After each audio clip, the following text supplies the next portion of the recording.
Hello students, welcome to Learn Assam. আজিৰ এইটো ভিডিঅ'ত আমি ক্লাছ 10 ভূগোল চেপ্টাৰ 2 পৰিৱেশ আৰু পাৰিৱেশিক ভূগোলৰ ধাৰণা সেইটো চেপ্টাৰৰ 20টা MCQ প্ৰশ্নটো আমি শিকিম। এক নম্বৰ প্ৰশ্নটো হৈছে পৃথিৱীৰ সাগৰ মহাসাগৰ দ্বাৰা কি গঠিত? ক স্থলমণ্ডল, খ জলমণ্ডল, গ বায়ুমণ্ডল। এইটোৰ উত্তৰ হ'ব খ জলমণ্ডল। পৃথিৱীৰ সাগৰ মহাসাগৰ যিখিনি আছে সেইখিনি দ্বাৰা জলমণ্ডল গঠিত হয়। 2 নম্বৰ প্ৰশ্ন স্থলমণ্ডলে ভূপৃষ্ঠৰ প্ৰায় কিমান শতাংশ আগুৰি আছে? ক 71%, খ 23%, গ 29%। এইটোৰ উত্তৰ হ'ব গ 29%।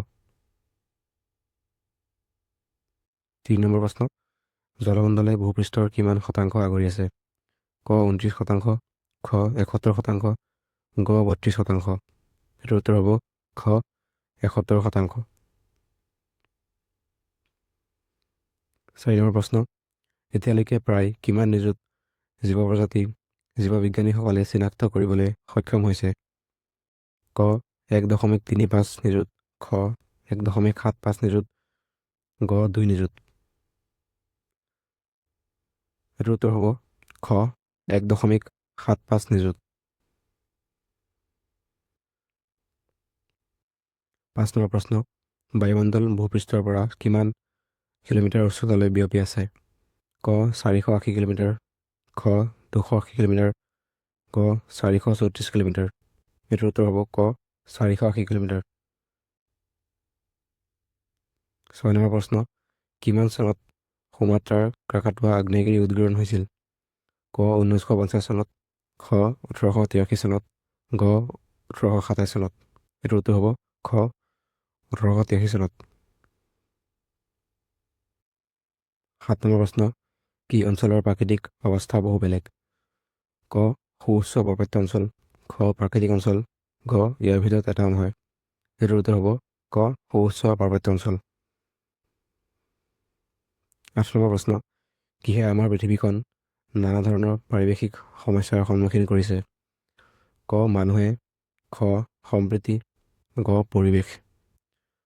এইটোৰ উত্তৰ হ'ব খ সম্প্ৰীতি। নেক্সট 9 নম্বৰ প্ৰশ্ন পাৰিৱেশিক সমস্যাৰ বিশেষ অধ্যয়নৰ বাবে এটা নতুন শাখা গঢ়ি তোলা হৈছে। এই শাখাটোক কি বুলি কোৱা হয়? ক ধ্যান ধাৰণা, খ পৰিৱেশ ভূগোল, গ ইয়াৰ ভিতৰত এটা নহয়। এইটোৰ উত্তৰ হ'ব খ পৰিৱেশ ভূগোল। 10 নম্বৰ প্ৰশ্ন পৰিৱেশৰ উপাদানসমূহক প্ৰধানকৈ কেইটা মৌলিক ভাগত ভগাব পাৰি? ক 2টা ভাগত, খ 3টা ভাগত, গ 1টা ভাগত। এইটোৰ উত্তৰ হ'ব পৰিৱেশৰ উপাদানসমূহক আমি 2টা ভাগত ভগাব পাৰোঁ। 11 নম্বৰ প্ৰশ্ন নিৰক্ষীয় অঞ্চলত থকা ডাঠ চিৰসেউজীয়া অৰণ্যত কিমান খলপীয়া উদ্ভিদ দেখা যায়? ক 2 খলপীয়া, খ 3 খলপীয়া, গ 1 খলপীয়া। ইয়াৰ উত্তৰ হ'ব খ 3 খলপীয়া। 12 নম্বৰ প্ৰশ্ন বননি ধ্বংস কাৰ্যক কি বুলি কোৱা হয়? ক নিৰ্বনীকৰণ, খ উদ্ভিদ, গ ইয়াৰ ভিতৰত এটা নহয়। এইটোৰ উত্তৰ হ'ব ক নিৰ্বনীকৰণ। বননি ধ্বংস কৰা কাৰ্যক নিৰ্বনীকৰণ বোলা হয়। 13 নম্বৰ প্ৰশ্ন পাহাৰীয়া অঞ্চলত কমেও কিমান শতাংশত বননি আৱৰণ থকাটো দৰকাৰ? ক 30%, খ 20%, গ 60%। এইটোৰ উত্তৰ হ'ব গ 60%। 14 নম্বৰ প্ৰশ্ন বায়ুমণ্ডলৰ উত্তাপ বৃদ্ধি পৰিঘটনাটোক সামগ্ৰিকভাৱে কি বুলি জনা যায়? গ গোলকীয় উত্তাপ বৃদ্ধি, খ বৰফ স্তৰ, গ ইয়াৰ ভিতৰত এটা নহয়।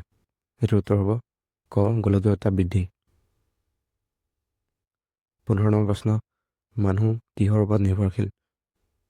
ক পানী, খ পৰিৱেশ, গ ভূগৰ্ভস্থ। এইটোৰ উত্তৰ হ'ব খ পৰিৱেশ। 16 নম্বৰ প্ৰশ্ন ভূপৃষ্ঠৰ কিমান শতাংশ জলমণ্ডলে আগুৰি আছে?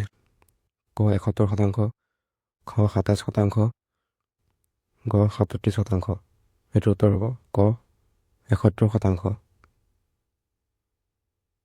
17 নম্বৰ প্ৰশ্ন, সহজ অৰ্থত পানী প্ৰদূষণ কাক বোলে?